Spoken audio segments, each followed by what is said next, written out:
given na naging engineer ka, ano yung mga gusto mong gawin?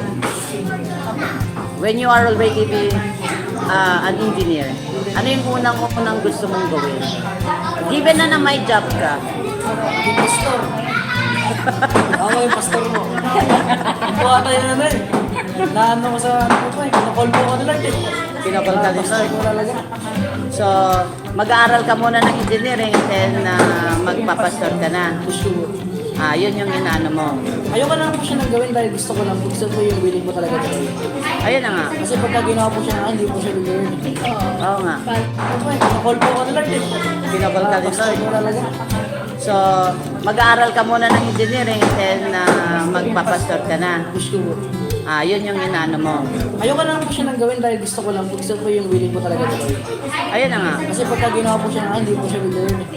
Oo nga. Parang pilit. Willing po. So kasi kung pastor din lang yung magiging ano mo, di mag-aaral ka na lang sana dun sa pagiging pastor. Pero Without baka even ano lang naman po. Baka mag-full time po ako sa engineer. magpo-full time ka din. Okay, so yun yung ano. Choices. So meron kang two options. Kung call talaga ni Lord na magpastor ka, go ka. Pero kung ano, mag-concentrate ka rin as engineer, gano'n. Okay.